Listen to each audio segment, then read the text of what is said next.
Sige, ayan Pero na, alamin natin ang pinakahuling balita dyan sa Senado, yung daw pong akusasyon ni Senator Pia Cayetano na walang nagumusta sa kanila mula sa mga dating kasamahan sa mayorya, itinanggi naman. RH28, Raymond Adpaas. Laki Raymond.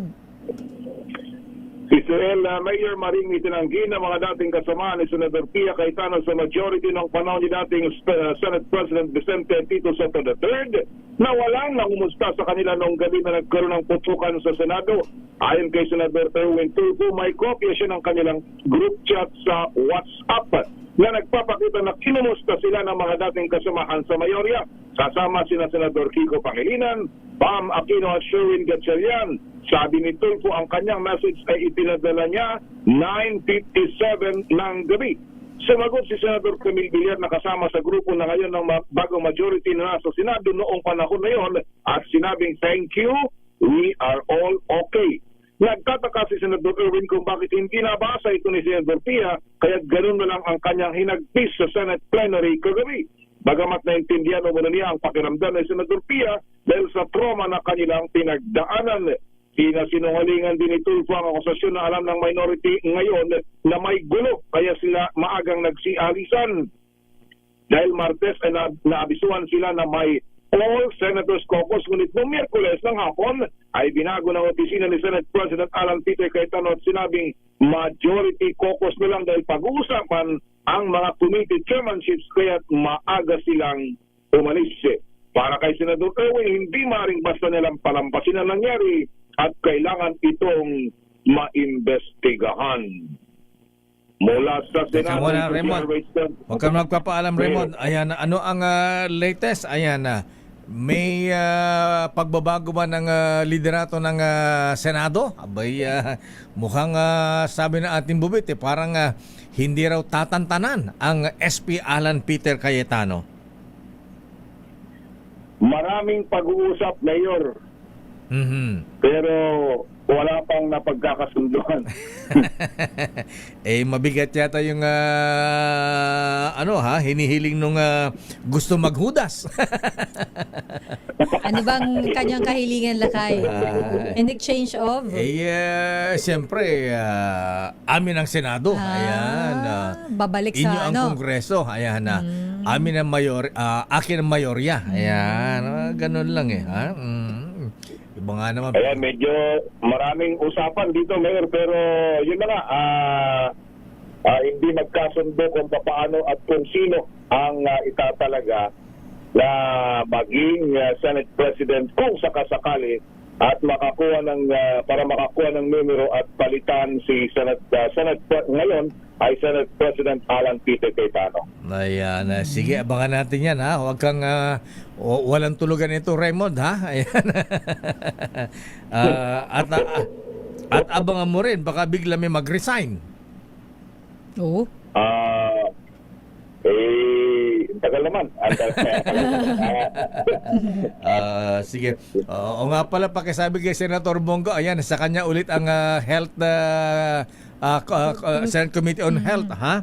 Ayan, Senator Bongo, pwede ba ang Department of Health pwedeng ipatawag sa Senado? Ayan, at paimbestigahan ang mga Mona Lisa hospitals. Ayan. In fairness kay Senator Bongo, Mayor, talaga namang noon pa niya kinakalampag itong si Secretary Ted Herbosa. Pero diba, sabi nga ni, ang hirap dito, sabi nga ni Dr. Tony Latson, politiko na nagmumukhang doktor, kaya yun yung problema dito kay Secretary Ted Herbosa. Kung pakikinggan mo sa mga hearing na yun, talagang ang kakanda ng mga binibitawan niyang I promise you. I promise you, Mr. Senator, Your Honor. Ayan. We will act immediately. Asap. Ganun siya. Pero hindi ko alam kung nangyayari yung ganun. Dahil in fairness naman kahit pagtalikod na ka-dirty finger. Narinig ko talagang pag very emphatic kahit ang time na si Senator Risa Tiberos ang chairperson ng talagang tatakbong senador, kaya magaling mangako eh. Ayan. Kaya nung pinangako, gusto pa sundin, tuparin. Sige. Yun lang. Yun lang. Nangako na. Dapat Gusto ko pa, dapat ang ilagay sa DOH ay yung may malasakit, ayan, sa kalusugan ng Yes. bayan, ang mga pasyente. Ay, nako talaga. yun na nga, Mayor. Medyo talagang mukhang walang patid yung kwento tungkol dyan. Dahil hanggang ngayon, sabi nga ng mga senador dito, dahil pa rin humihingi ng mga guarantee letter. Ay, sinabi mo. Dahil hindi kinakayanan yung mga gastos sa mga ospital at mukhang hindi pa rin totoo Mayor. Sorry to say, yung zero balance billing na sinasabi. Mukhang hanggang lead service kung tawagin. Sabi, tell that to the Marines. Pero binabayaran. Ayan. Sige, baka tumaas ang high blood natin. Maraming salamat, Raymond. Mag-abang ka na lang dyan. Ayan, ingat ka dyan. Baka bumaha, ha? Ayan, bumili ka na ng salbabida. Nagbibilang sila, Mayor, kung kaya daw lampasan yung 13 days ni Camilo Osias. Oo nga pala.